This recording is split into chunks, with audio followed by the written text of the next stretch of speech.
For over 3 decades, the Mirage wasn't just a hotel, it was the heartbeat of Las Vegas. The volcano, the white tigers, the palm trees rising from the desert. It was the first mega resort on the Strip. And now, it's disappearing. No grand celebration, no final standing ovation. Just quietly, piece by piece, being erased. To make room for something new, something bigger, something profitable. But here's the question no one in Vegas wants to answer. Why kill an icon? If the Mirage was still loved, still famous, still profitable, why replace it? Was it money? Was it mismanagement? Or did Vegas simply outgrow its own history? Behind the official press releases and smiling executives lies a story of debt, corporate takeover, and a city that no longer values legacy, only numbers. Tonight, we're uncovering the truth behind the Mirage's death. Who pulled the trigger and what this means for the future of the Strip. This is Decay Report. And this is how Vegas buries its legends. When the Mirage opened in 1989, it changed everything. Before it, Vegas was fading, old casinos, cheap carpets, smoke-filled rooms. Then Steve Wynn built something no one had ever seen before, a luxury resort in the middle of the desert, wrapped in palm trees, waterfalls, and fire exploding from a fake volcano. People didn't just gamble there, they believed in it. And for a moment, Las Vegas felt invincible again. But icons don't last forever in a city built on illusion. So what really happened to the Mirage? Why is Vegas tearing down a legend to replace it with a hard rock guitar-shaped hotel? To understand that, you have to follow the money. Chapter 1. The Mirage wasn't just a casino, it was the blueprint. The Mirage created the concept of the mega resort. Inside, white tigers from Siegfried and Roy, a dolphin habitat, Michelin star dining, a revolution in entertainment. Outside, the volcano bursting flames every hour, drawing thousands of tourists. It became the most profitable resort in Las Vegas.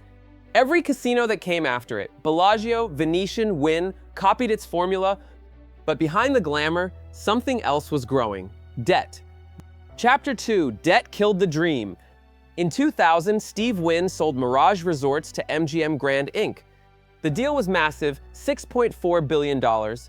And with it, the Mirage became just one piece of the largest casino empire in the world, MGM Resorts International. That's when everything changed.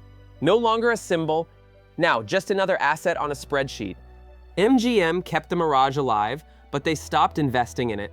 No major upgrades, no modernized rooms, no reimagined volcano. While new competitors like the Cosmopolitan and Resorts World spent billions to evolve, the Mirage stayed stuck in the 90s. And then came 2020. Chapter 3, COVID broke the illusion. When the pandemic hit, Vegas shut down for the first time in history. Casinos locked their doors, profits vanished overnight. MGM, already billions in debt, started selling assets to survive. One of the first on the list? The Mirage, because it wasn't shiny anymore. It wasn't new. It wasn't built for Instagram or billionaires. It was built for wonder. In December 2021, MGM sold the Mirage to Hard Rock International for $1.8 billion. And almost immediately, Hard Rock announced what MGM would never say out loud. The Mirage is dead. Chapter 4. Why destroy it? Hard Rock didn't buy the Mirage to save it. They bought the land, the location, the strip frontage. The plan: tear down the volcano, demolish the famous facade, and replace it with a 662-foot-tall guitar-shaped hotel tower. A spectacle. A brand, a corporate billboard. Because in today's Vegas, nostalgia doesn't make money, attention does. Chapter 5. Vegas doesn't preserve history, it replaces it. In Rome, they preserve ruins. In Paris, they restore old theaters. In Vegas, they blow them up. The sands, the desert inn, the stardust. All gone, not because they failed, but because they stopped being profitable enough. Vegas has no museums for its myths, only construction sites for its replacements. And now, the Mirage, the first true mega resort, is next on the demolition list. Chapter 6. What are we losing? We're not just losing a building, we're losing the first strip volcano that made tourists stop and stare. The last habitat of Siegfried and Roy's white tigers. The birth of modern Las Vegas luxury.